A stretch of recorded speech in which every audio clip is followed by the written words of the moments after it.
It's your boy Bobby Kid, aka Robert the Little, aka the Magic Major Fresh with a Fresh Formula, aka the Asylum Down Boy. Yeah! And yeah, I know it's been a very long time. Yeah, I was a little busy for the past year and a half, and it's more, it has to do with family, it has to do with career, it has to do with a lot of stuff, and I lost my mojo, I lost my creativity, and now I'm trying to get back. So yeah, we are back. Yeah! So let's go straight to the point. Somewhere last year, I had some mental health crisis. I mean, I won't say last 2 years, 2022 to 2023. I had a major mental health crisis, and I was advised to keep a journal. So I'm coming to create a series which features my journal. I started making, entries in a journal every day about the things that were bothering me at that time, and I felt like it was therapeutic, and I want to share this to the world so that anybody with this sort of crisis would also or can also take this step, and it will help. So yeah, this series is basically about myself, and I'll be a little selfish. So yeah, that is the direction we are going right now. So so don't waste too much time. Let's go straight into the journal. Yeah, so I started this journal on May 17th, 2023. And before I started that entry on that day, I made some caveats which I would feature in this. So we are started. So the caveat was, if you happen to snoop through my files and come across this, please detach your feelings from it. If you happen to view yourself as a character in this journal, my sentiments at the time of making entries might not reflect the truth in your perspective. So on the 17th of May 2023, the first entry I made was detach, assess, and retouch or reattach. After reading Robert Greene's The Laws of Human Nature and dabbling in content, articles, and books in body language and psychology, I thought I was the only human lie detector. Watching Dr. Carl Lightman's antics in Lie to Me made me think that body language analysis was just a walk in the park. I thought I had my emotions in check, tried most at times to be stoic by repressing my vulnerable emotion. Unbeknownst to me, it was rather hurting me. The repressed emotions in Carl Jung's language, the shadows over in the presence of a light trigger like Will slapping rock at the Oscars. I ended up bleeding on people who had nothing to do with the root cause of my outburst. August last year was when my physician diagnosed me with mild depression. I was going through an existential crisis at that time. My girlfriend was living miles away from me, and avoiding advances from ladies in my current location was the only way I could respect her place in my heart. The culture shock was also another factor to consider as a chip on my shoulder.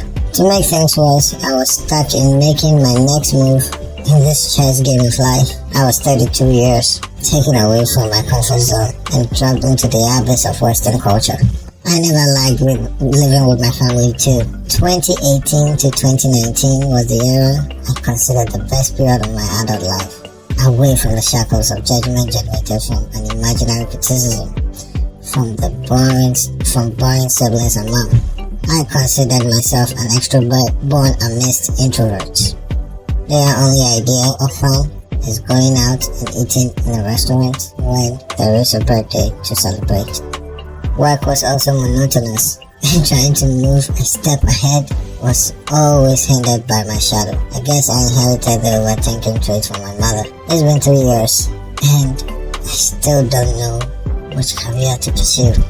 Partly because my family always have questions to ask in a condescending way towards my choice. Something I have come to believe was an internalized trauma from childhood. I don't use the word trauma to indicate my weakness, like the way Westerners use it as a reason to be irresponsible. I use trauma because no word came to mind. I was the last kid of my mother. My siblings hate me as a kid, and that had been pissing me off. Maybe that was the reason why I decided not to just try anything in a haste to confirm their notion of my dependency on them. When my physician told me about the mild depression, I never accepted it because I didn't want to live in the world with a defeatist mentality like most Western youth. However, the past month has seen me in a series of roller coasters concerning my emotions. It started with my girlfriend's sudden inconsistencies. I had seen that same pattern of behavior in a past relationship with a cheating partner. But she claimed it was just her going through her own mental gymnastics. I later came to realize that I was just projecting my own insecurities on the poor lady. She claimed she loved me and I had no reason to doubt her. Even though my sixth sense of strong imaginary timelines and meanings, I had no concrete facts to fault her. I know long distance relationships are not for the weak, but someone like me who always wants a platform to show his extremities could live with that. I even stopped watching and listening to relationship shows which highlighted testimonies of cheating. On her end, I think I needed to have some faith in her. The inconsistencies from the lady I loved triggered the depression in some way. I had to also go for therapy in a serendipitous way. It was a requirement for a temporary position at work. It was established that I felt unloved because of the attention my parents gave my siblings, and therefore I overcompensated by showing love to friends at the expense of me, and therefore became heartbroken when it's not reciprocated. That was also established right after a female friend I had been loyal to for a decade put me in the same bracket as an emotionally abusive ex-husband when trying to justify her new lover's love for her. Most aggravating part of that issue was that I did not have any reason to even be in her life after 5 years. But after seeing a depressed pregnant lady with a son who was playing with a doll, I decided to be there to help raise the boy because it was obvious that he needed masculine guidance.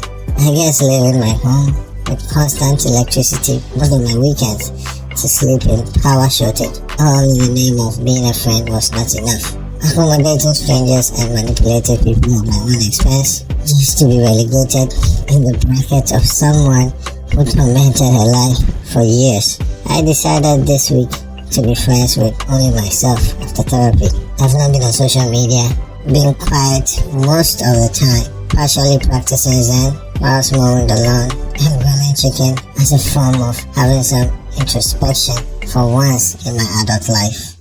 Zen had taught me how to have patience and not being hysterical about dealings around me. I needed to accept what life threw at me. I am only focusing on myself for this week as a form of detaching from my relationships, assessing myself before I retouch with them. So, ladies and gentlemen, this was the first entry I made in my journal. I hope you like it, and give me feedback and let me know how I presented it. Thank you. The name is ADB. That is my opinion about dismissing. Hasta la vista.